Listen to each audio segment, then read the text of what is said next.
কুমড়ার বড়িতে ভাগ্য ফিরেছে পাবনার প্রত্যন্ত জনপদের অনেক পরিবারের। মূলত নারীদের উদ্যোগে তৈরি এই মুখরোচক খাদ্য উপকরণটি পাল্টে দিয়েছে অনেক গ্রামের আর্থসামাজিক চিত্র। রাতুল ইসলাম সুমনের ক্যামেরায় উৎপল মির্জার রিপোর্ট। দুগ্ধজাত পণ্যের জন্য প্রসিদ্ধ পাবনার ফরিদপুর উপজেলার ড্যামরা গ্রামের মধ্যপাড়ায় নারীদের হাত ধরে নীরবেই সম্প্রসারিত হচ্ছে কুমড়ো বড়ি শিল্প। এ শিল্পে ভাগ্য ফিরেছে এ গ্রামের অন্তত 10 পরিবারের। আমরা এটা তৈরি করে বাড়ির পুরুষদের কাছে দেই এবং সেটা তারা বিক্রি করে অনেক অর্থ উপার্জন করা হয়। 5-7 জন মিলে এই কাজটা করতেছি। অবশ্য ভালোই, এমনিতে চলে ভালোই। হাতে বিক্রি করে, পুরুষরা হাতে বিক্রি করতেছে, যা বিক্রি হয় আমাদের ভালোই সংসার চলে আর কি। শীতের সিজনে বেশি চাহিদা। এটা শীতের সিজনে 2-3 মাস করলে পরে দেখা যায় একটু আর্থিক সহায়তা হয় আমাদের পক্ষে। নারীদের সাফল্যে উজ্জীবিত হয়ে এ কাজে এগিয়ে এসেছেন পুরুষরাও। এ পাড়া থেকেই কুমড়া বড়ির এই ব্যবসা ছড়িয়ে পড়ছে অন্যান্য এলাকায়।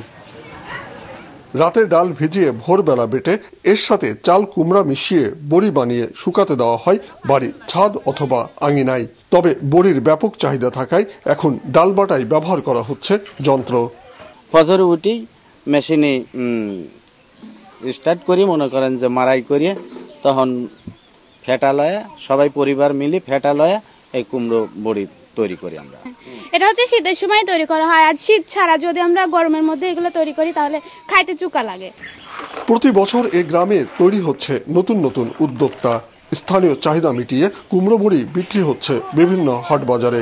এটা ড্যামরাটে, সেলন্দরাটে, ফরিদপুরাটে, এই 3-4 হাটে বেচা কেনা করি। তাতে যদি খুচরো যদি বেচা যায় তো বস্তাবস্তি 1500, 1700, 1800 থাকবে। এ ব্যবসায় নারী উদ্যোক্তাদের উৎসাহিত করতে ব্যাংক ঋণ সহ সহযোগিতার আশ্বাস দিয়েছেন স্থানীয় বিসিক কর্তৃপক্ষ।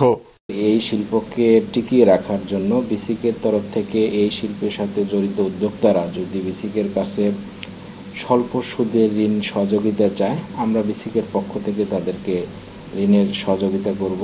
পাশাপাশি তাদের পণ্যের কারিগরি দিক এবং বিপণনের জন্য যদি বিসিকের কাছে তারা সহযোগিতা কামনা করে, সেক্ষেত্রে আমরা আমাদের যে মেলাগুলো রয়েছে এবং আমাদের বিভিন্ন ধরনের যে সেমিনারগুলো হয় সেখানে প্রদর্শনের জন্য আমরা তাদের সেই ব্যবস্থা করে দেব। ফরিদপুরের এই ছোট্ট গ্রামে প্রতি মাসে তৈরি হচ্ছে গড়ে প্রায় 100 মণ বড়ি।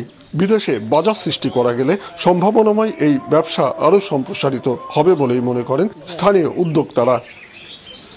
উৎপল মির্জা, মাছরাঙা সংবাদ, পাবনা।